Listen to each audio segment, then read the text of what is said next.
As Herman told you, I've had some success as a leader. But what you don't know about me, and what leaders like us often hide, is for a good portion of my life, leadership was very, very difficult for me.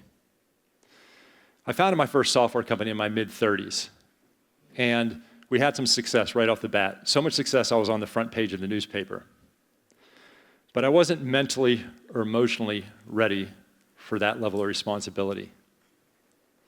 And it caused problems. It caused problems for my companies. It caused problems for me personally, for me mentally, for me emotionally. And I figured I really had to sort this out. And that's what I did. I spent the next bunch of years, and I'm going to talk a little bit more in detail about my story, to really solve those things. And the thing is, when I got to learn some of the things I'm going to be teaching you here today, we really had some success. One of my companies was on the Inc. 5000 list of fastest growing companies. We won the #1 best place to work, and I won Social Entrepreneur of the Year. That was externally. But internally, leadership was finally fun for me for the first time in my life. Because up until then, to be quite honest with you, I felt just like such a massive fraud. I had all these people looking to me for all the answers. And I had to deal with things I never had to deal with before, leases, attorneys, et cetera, et cetera. And my biggest fear back then, it was somebody would find out that I didn't know what I was doing. Everybody else would find out and it would all come crashing down. And I think a lot of us leaders go through that. And so that's what because I had to do that on my own, and I found some great tools and techniques. That's really what I do now, is I help leaders go through the same shift that I needed to go through and learn leadership mindset. So that's what we're going to do today. I'm going to teach you the 3 biggest things that can move the needle on your leadership and the leaders that work for you. So is that good if I share those 3 things? All right, good. If you said no, I don't know what we talk about for the next 38 minutes, so we're in the right place. So I'm going to talk about my story, but before that, I feel like I'm like 10 miles away from you, and between that and being so tall, it's like I feel like I'm a Godzilla or something. So I'm just going to, for a little bit of this, I'm just going to get a little bit closer and to have a little conversation. So believe it or not, this isn't a Swedish accent. I'm not from Sweden. I'm American, all right? I know, surprise. I grew up in Pittsburgh, Pennsylvania. I live in the UK now, so I grew up in Pittsburgh. Anybody here of Pittsburgh? Good. So when I speak in the UK, not many people know where Pittsburgh is, and I tell them it's a lot like we're like the Liverpool of America. It rains a lot. We're a bit blue collar, and we have a really good football team. But then I tell them it's American football, the real football. Yeah, they react the same way. But so I grew up in Pittsburgh, Pennsylvania, and I was a real nerd when I grew up. I was really technical. My dad bought me an Apple II clone called a Franklin. I'm 53 years old, and so this is 83. My dad bought me an Apple II clone when I was 13, and I taught myself programming in my garage. And so that's what I did then. And then when I got a little bit older, when I was in my teenage years, 16 or 17, what me and my friends would do on a Friday or Saturday night, instead of going to the clubs, we would buy the latest video card or upgrade the RAM in our PC to play the latest video games. Needless to say, I wasn't having a lot of sex around those ages. Yes. But I really enjoyed it. And so I was in Pittsburgh, and then I graduated from university, and Pittsburgh's out by New York. I mean, it's a nice place to grow up. But I had a really crappy job. I was like an IT technician. I was making crap money, working tons of hours, 23 years old. And my cousin from California, he called me. He was like, "Hey, Mike, what are you doing out there?" I'm like, "I just got this crappy job." He said, "Well, if you have a crappy job, why don't you come out to California, have a crappy job in California?" I'm like, there's a lot of logic to that. So packed up my car and drove out to California. When I was there, I hooked up with this company that did ERP. So if you know Microsoft Dynamics or SAP, that's where I started my career, and I spent a lot of time in enterprise accounting software. And the company I was with got acquired, so they moved me to London and then to Copenhagen. So and my last name's Andersson, spelled the Swedish way, so I'm a little bit Nordic, maybe, just a tiny bit Nordic. And then I moved to Singapore, and then I moved back and founded my first software company, like I said, in my mid-30s. And, I did programming, I did marketing, I did all these different things during that trip, during that ride in corporate, and I got some great experience. And then I founded my company, and again, like there was a gap in the marketplace. We had success really, really quickly. But And I understood business, and I understood management, and I was driven, and I'm intelligent, and I'll work really hard. But I didn't get that leadership thing. I thought my job as a leader was to get all the to-dos in, give them out, and if people didn't get them done as fast or as well as I thought they should, then I would just get angry and frustrated. Of course, that's not going to go very far. So what happened is, also during that time, I gave some equity to a key employee, and I have a long, dramatic story about how me and my business partner got into a disagreement. He assaulted me. There was a restraining order. There was a lawsuit. There was substance abuse. I was going through a divorce. We don't have time for that long story. You got to wait for the Netflix special. Or you can go on YouTube. All that's on. I do talk about that on YouTube, but I wanted to maybe save that for a different time, but because we got a lot of stuff to go over. But during that time, when all that stuff happened to me, I'm like, what is going on with me? Because I always wanted to own a company. And here I did. And I owned a successful company. We were growing. We were scaling. And like I said, on the outside, my life looked great. I was partying. I was out. I was well known. Our company was being more and more well known the larger we got. I founded 2 more companies. So I had 3 companies. 1 in Singapore, somebody else ran, and then 2 in California, I ran. And life was just crazy. And people would come up and say, Mike, you have this amazing life. You have these companies. I know you're having fun. And all I could think of is, I hate my life. My life sucks. Because I just had so much stress. And I didn't have anybody to share that with. I had no coaches. I had no mentors.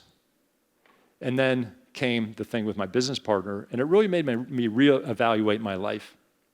I don't know if you've ever went through anything that really made you look at your life and you're like, hey, am I doing what I should be doing? Am I living the life I want to live? Am I enjoying it? Yeah, the answer was no. So I'm like, well, what do I do about it? Right around then, I joined a peer group. And that's why, on a slightly separate note, that's why places like TONIK are so important. Because as leaders, we take on so much responsibility, and just to be around people going through the same thing can be a game changer. So that's why I'm so happy to be here. Because for me, when I joined this entrepreneur peer group, 2 of the entrepreneurs, 2 of the business owners just had a real peace and calmness about them. And out of all the things that I achieved, and I achieved a lot of material things in my life up until then, but the 2 things I never have achieved was peace and calmness. And I got to know them. And they went through a really unique program. And I'm like, I don't know what this program is, but I pretty much signed up just after hearing about it. And over the next 2 years, I earned a master's degree in spiritual psychology. And I'm going to give everybody here a taste of spiritual psychology. So we're going to spend the next 32 minutes hugging and meditating. Okay? Just relax. Just stay in your seats. Just joking. I did that in Austria the other day, and there was all the Austrian and Germans like, 9 hugging, 9 hugging. You ever want to freak a German out, just give them a good old bear hug. They love it. They love it.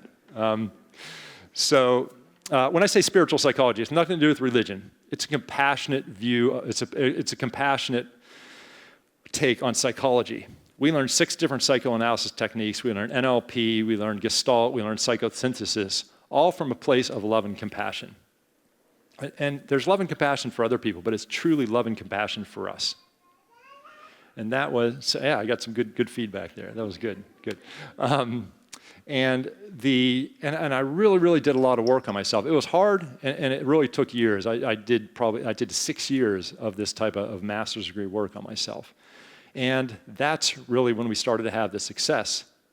Because I was really connecting to my employees. And we were giving great value to our customers. We're giving back to the community, which I think all of us leaders want to do. We just don't always know how to get there. And that was really fun for me. And I had a good run of that. And then some of the business owners around saw the changes in me in my company, and they said, hey, can you come help me? And so I started coaching before I even knew what coaching was. And I really enjoyed that. And I was like, hey, I just spent the last 25 years in accounting software, and I think maybe it's time for a change. And I know what you're thinking. When you mix accounting and software, there's nothing more sexy in the world. I'm like, I know, I was a bit of a VIP, a bit of a rock star in the accounting software world, but it might be time for a change. I love my time in there. So over the last 10 years, I've divested myself of my software companies, and I do this full time. I have 4 best-selling books. Companies like Uber, Salesforce, and Microsoft bring me in to work with their highest performers. Stanford has brought me in to work with their startup ecosystem. And PwC has me work with their scale-ups. And I love the startups and the scale-ups a lot more than I like the big corporates. And but as a leader, you have to keep your mindset every step, from 1 to 5 people, 5 to 10 people, 10 to 25 people, 25 to 50 people, 50 to 100, 100 to 250, et cetera, et cetera. Every time you make that jump, you need new mindset skills because your role as a leader changes. So you have to shift how you show up as work, how you show up as a leader, how you empower other people. So our leadership mindset evolution is constant, and we keep needing to do that. So I'm going to share some of the practical tips that I've learned that I teach some of these other high performers around the world. And the reason that leadership, and we're going to see some stats on leadership in a minute, leadership is not very good worldwide. And I'll show you some evidence around that. And it's because of what I call the leadership incompetence trap. Anybody ever heard of the Peter Principle? A couple people, right? Peter Principle says people are promoted to their level of incompetence, which makes sense. Hey, you're doing a good job. Here's your promotion. Here, you're doing a good job. You're going to give you a promotion. Here, you're not doing a good job. You're not going to get promoted anymore. But I believe it's not to their level of incompetence. It's because we don't give the right training and support and knowledge to leaders. I was doing a keynote to Sanofi, a large pharmaceutical company here in Europe, and one of their divisions, a lot of the leaders were physicians. And I asked the one lady, I said, hey, you're a physician, right? How long does it take to become a physician? A year or 2? If you ever want to piss off a physician, ask them it only takes a year or 2 to become a physician. She's like, no, it takes 5 years of this, and then 5 years of school or study, and then 5 years of internship. I'm like, okay, well, you're a leader in this company, right? She's like, yes. So how long does it take to become a good physician so you can get into leadership of a company like you're at? She's like, well, another 10 years. I'm like, okay, so you worked for 20 years to be able to make it to as good enough of a physician to be a leader in your organization. She said, yes. I'm like, okay, well, what do you do now? She's like, well, I run one of the divisions, and we have, 1,000 people and $200 million of revenue. I'm like, wow, that's a lot. Sounds difficult. She said, oh, yeah, it's difficult. It's complex. I'm like, did you go to 20 years of leadership training to run a $200 million P&L and 1,000 people? And of course, she laughs. Of course, she didn't go to 20 years of management leadership training. I'm like, what did you do? She's like, oh, I went to a weekend seminar. But it's crazy. Leadership is as difficult, if anything else, whether you come up through marketing, come up through finance, come up through being a physician. And a lot of the people, and that's what I talk about by the next level move. CFOs, they probably have an undergraduate in finance, a graduate in finance. They probably go to finance. They read finance magazines. They go to finance conferences, and then they get promoted to CFO, and they run a team. And it's like, hey, here's your team. Go do it. That's why we have such a problem in leadership, and that's why you see how the graph goes, why people struggle in leadership. And all the stats will show you. I think worldwide employee engagement is at 16%. That's horrible. Employees are engaged 16% of their time. So we have a lot of work to do. How do we do this work? The first shift I'm going to share with you is you need to improve your depth to gain more range as a leader. And this obviously comes with a lot of explanation.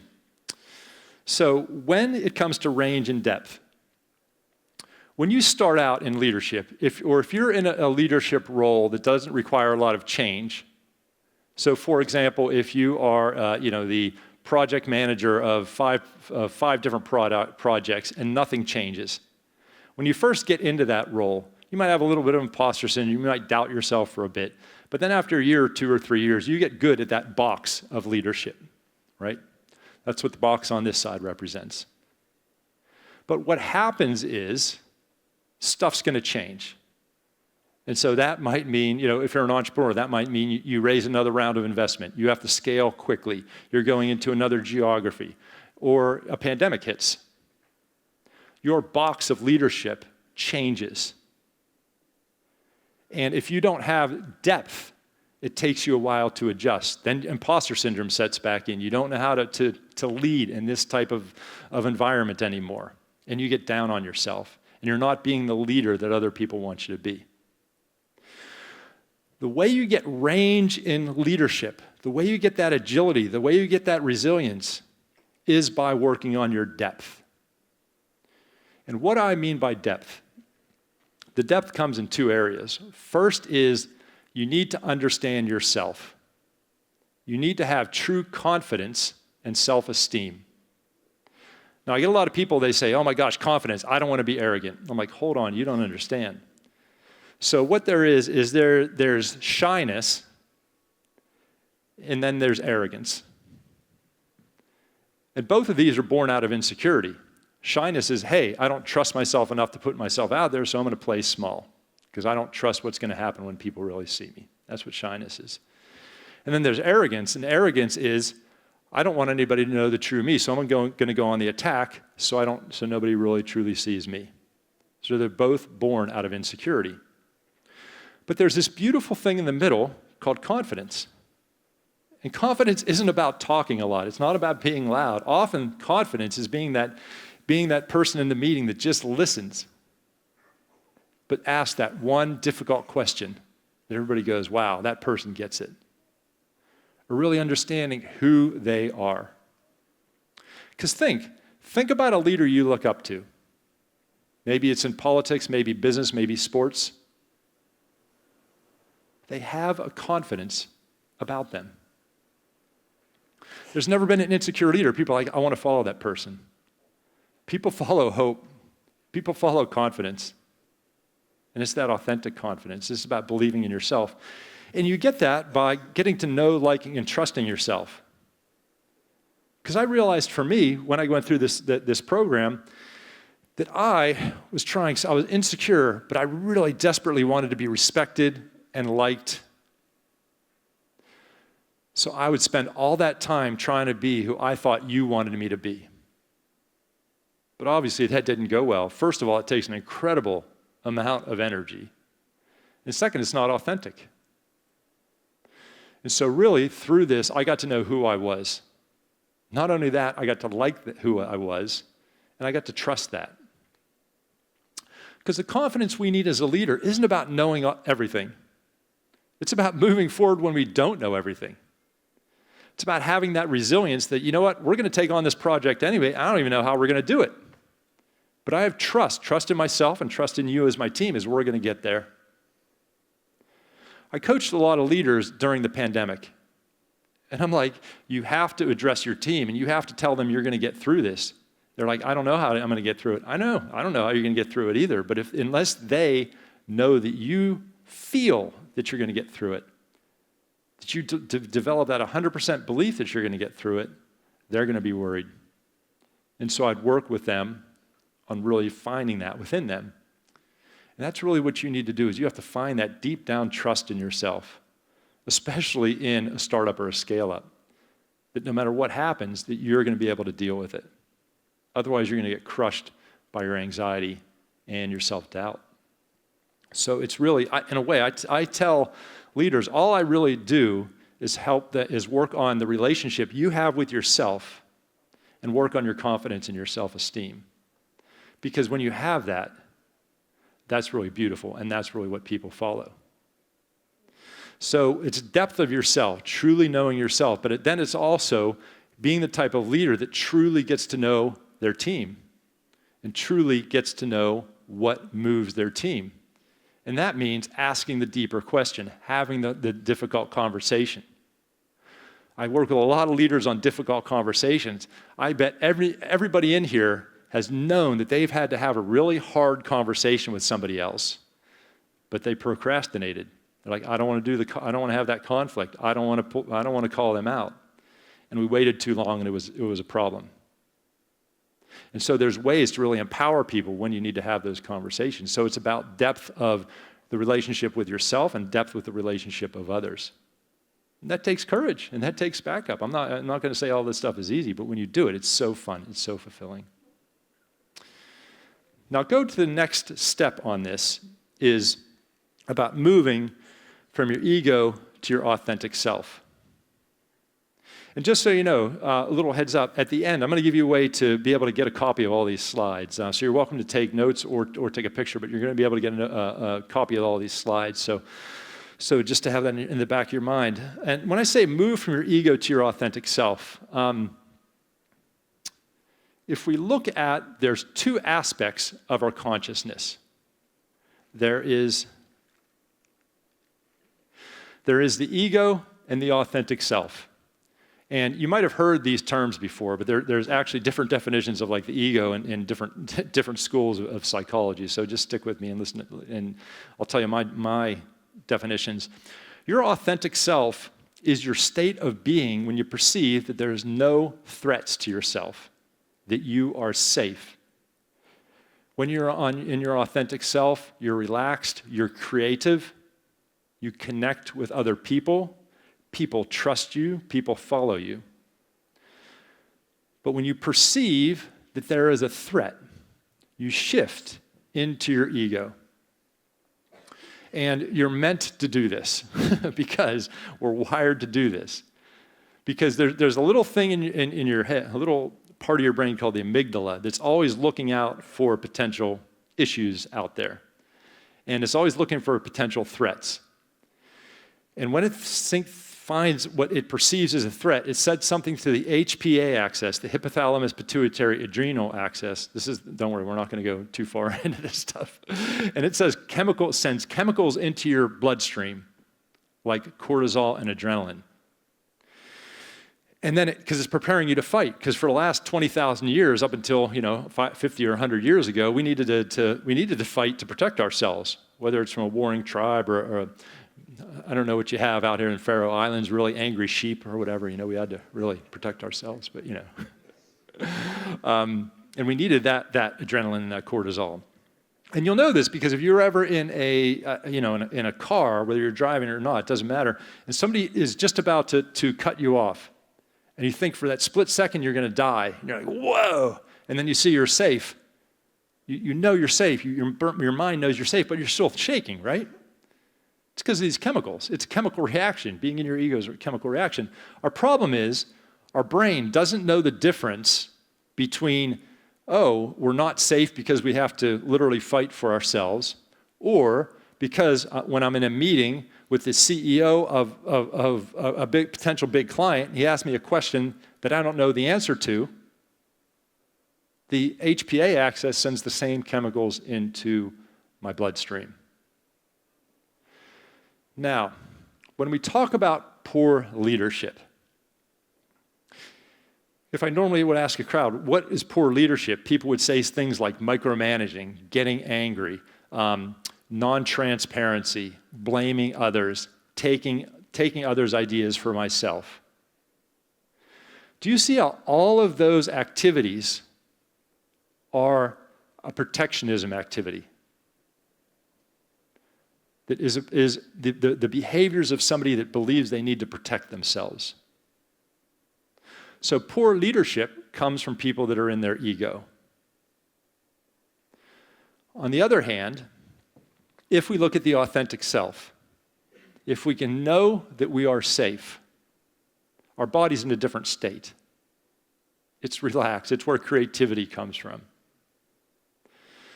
And if you talk about what good leadership traits are, what are they? They're transparency, they're empowering, they're listening, they are connecting, they are trusting, but trusting your intuition, but also trusting others in the right area. Do you see how all those are behaviors of people that feel safe? That know they're deep down that they're safe? So in a way, life is about knowing when you're in your ego and shifting to your authentic self. That's literally the key to life. And I'll give you a couple examples, and also knowing when other people are in their ego and shifting them to their authentic self. the easiest hack I can ever give you to anything is to ask yourself, am I in my ego right now or in my authentic self? Because you know when you're in your ego, right? You're argumentative, you're defensive, to me, it's like I get tight around here. And when we do workshops, I have people get really clear about when they're in their ego.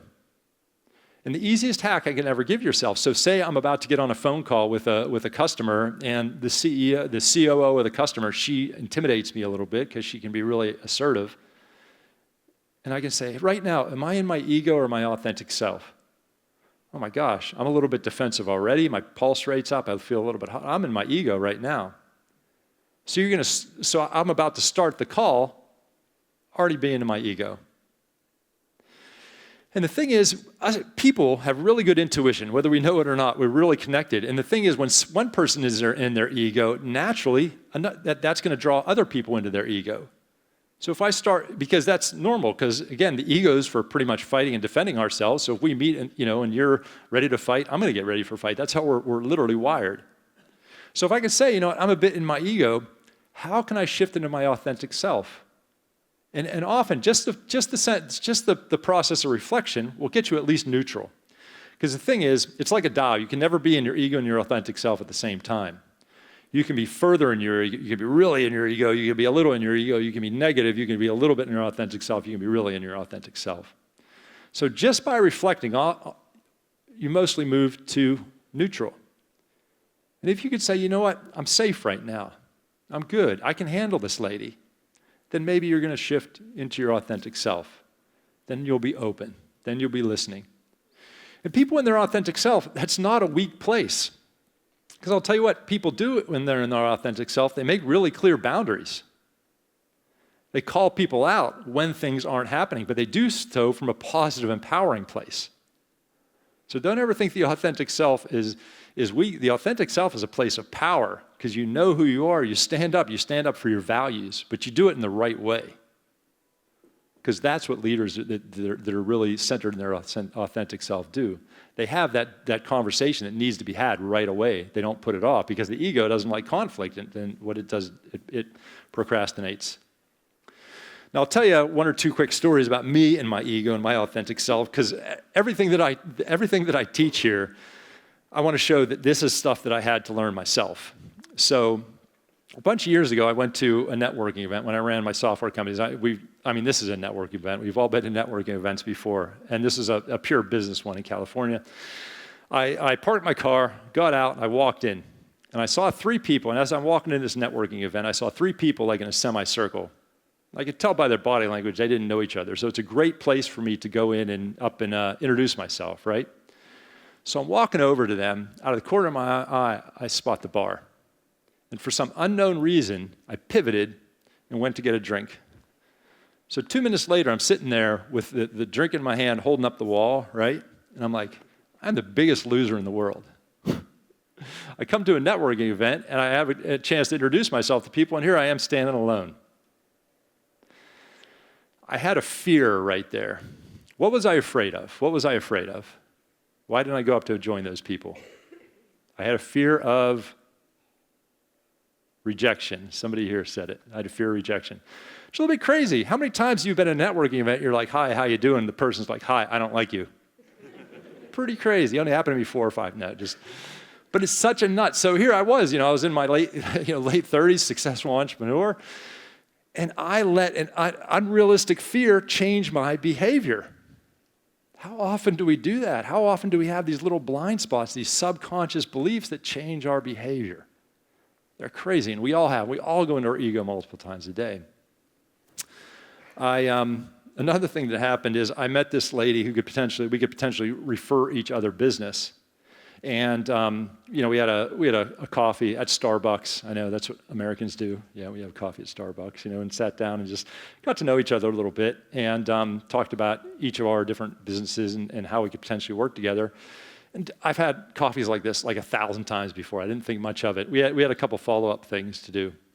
When we got back to, about an hour after I got back to my office, I checked my email, and I got an email from her. And she wrote back, and she basically said, hi, I don't really like you. I don't want to follow up with you anymore, so just to let you know. I was like, what? How could anybody not like me?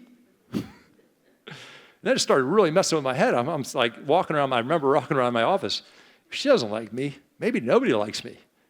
Maybe my friends don't like me. Maybe they just haven't told me yet. And I'm like really in my head. And I'm like, wow, and I replayed the conversation. Did I say something like, rude or something? No, is this really just high-level conversation?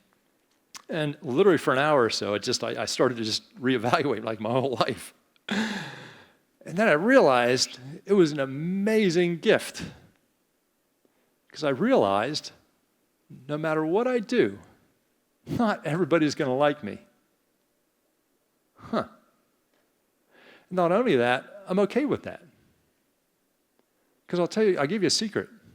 Sometimes I meet people and I don't like them either. Not you guys. Everybody in here is cool. We're all good. We're all good. We're all good. But it's funny. Have you ever just met somebody and you just don't jive with them? Yeah, and that's okay. We're not all going to do that. And for whatever reason, she didn't jive with me. And then I realized, I thought of myself, like, how many times am I in a situation with a person or a group of people that I say something or don't say something because I want to be liked? So I told myself, you know what? I'm going to go out there and I'm going to, anytime I meet somebody or anytime I'm anywhere, it's okay for me not to be liked. I'm going to do what's authentic to me, and I'm just going to be myself. And the funny thing is, I think that makes me more likable anyway. And sometimes I forget. Sometimes I catch myself in those behaviors again. And that's okay too, because that's part of the human experience. But it's that growth and that learning. I met this guy, and he travels a lot for work. I think a lot of us travel a lot for work. And he said, you know what, I hate to eat alone. When I'm at a hotel and I'm not with somebody I'm working with, I don't like eating alone. I'm like, so what do you do? He's like, well, I go down to the hotel restaurant, and I find somebody to eat with. I'm like, you do what, dude? He's like, yeah, I don't want to eat alone, so I just find some people to eat with. I'm like, that's a bit weird, but what's your success rate? He's like, I'm like, what's your success rate? Like 90, 95%? He's like, no, 30, 35. I'm like, so it's like no, yes? He's like, yeah, it's like no, yes. I'm like, actually, you're my hero. I'm like, that's awesome. How do you do that? He's like, well, yeah, I'm just going to go up and introduce myself. If they say no, that's okay. Maybe they're tired. Maybe that's a work meeting. Maybe they don't like me. What do I care? I'm just trying to find somebody to eat with. I'm like, that is baller, man. I'm like impressed. So sometimes I think of that guy every so often when I'm like going to go up. And when I am at a networking event, I'm like, hey, I'm going to go up because believe it or not, I'm a bit introverted and shy. I know that it's a weird job profession for me, but and I will still get that thing. I'm like, oh, I should introduce myself to that person. Maybe I'll get rejected. Yeah, maybe I will. Maybe they absolutely won't like me.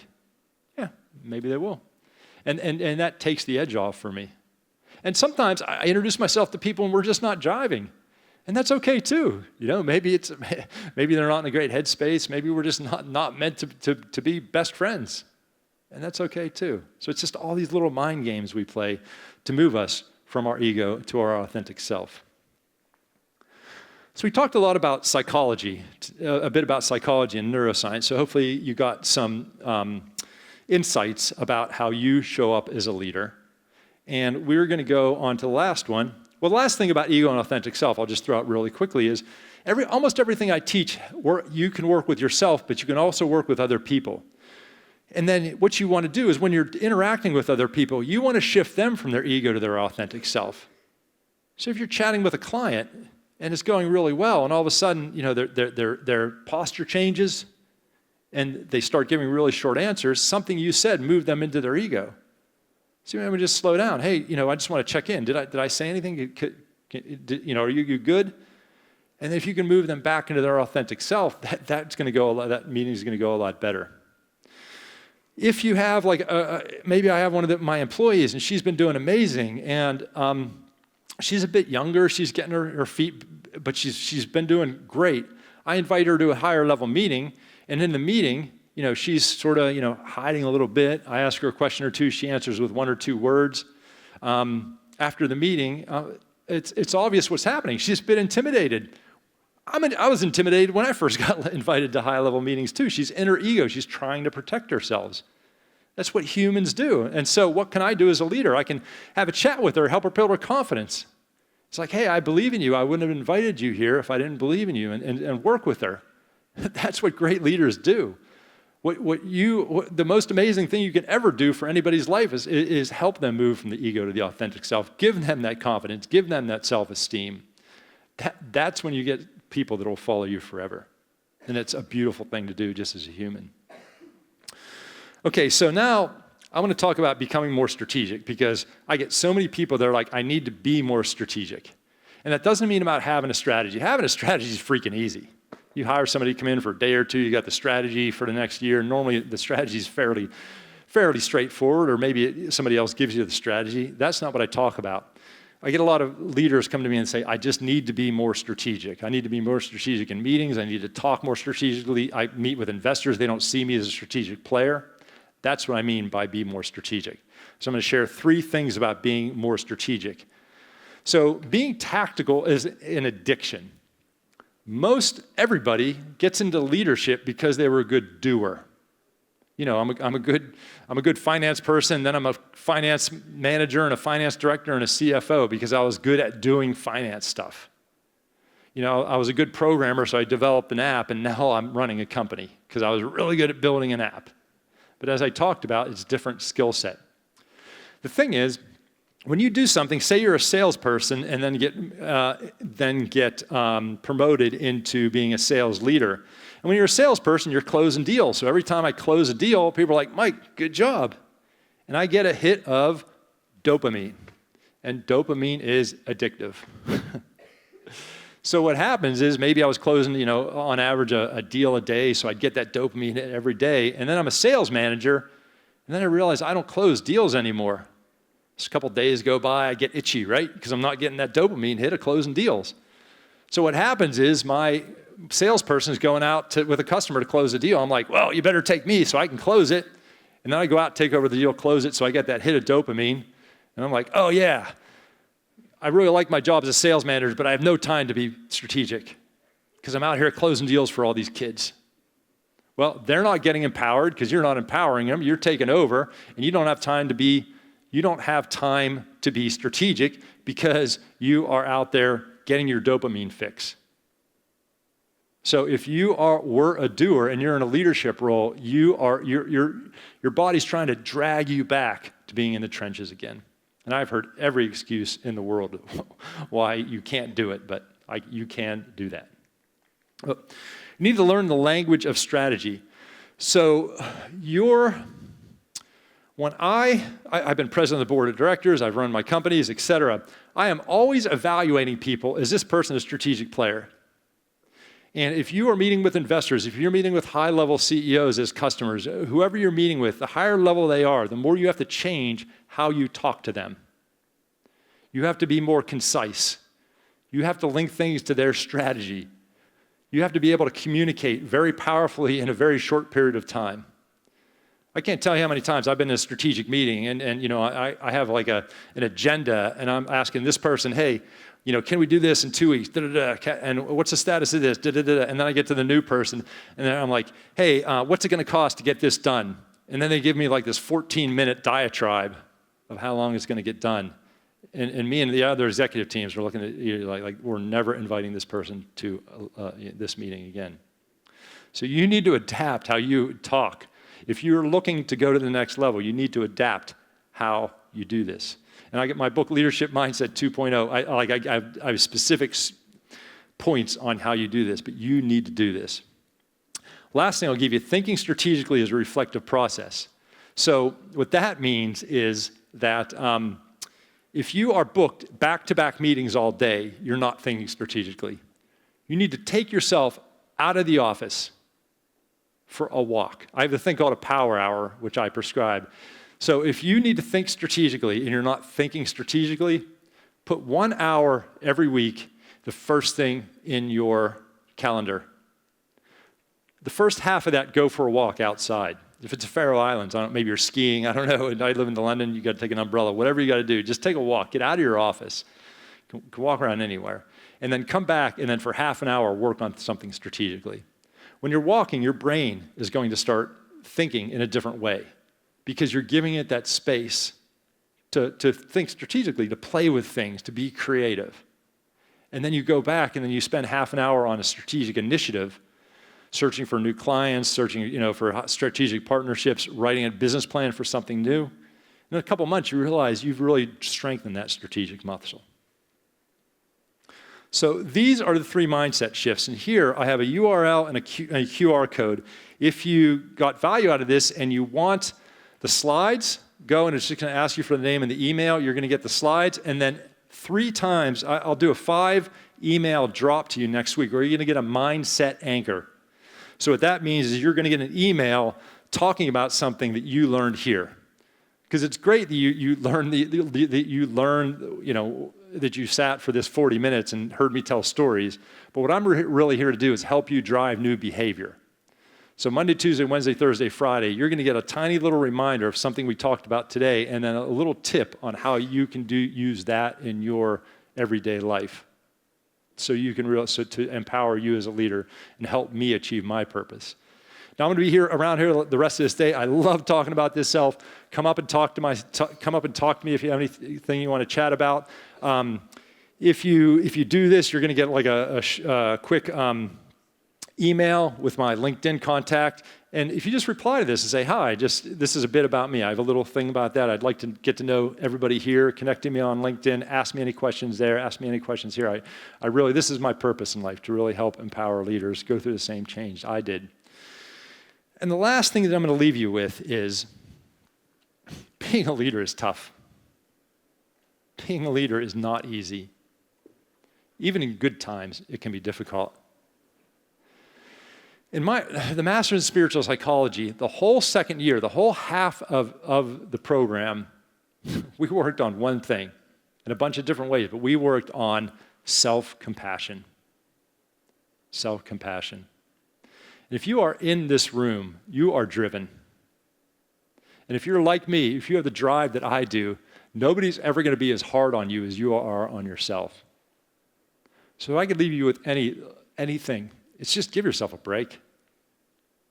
You're not perfect. And that's awesome. You're human. So that one time that you don't do things perfectly, let it go. Focus on the 8,000 things that you did amazing. Because everybody, we need you at your leadership best. Thank you.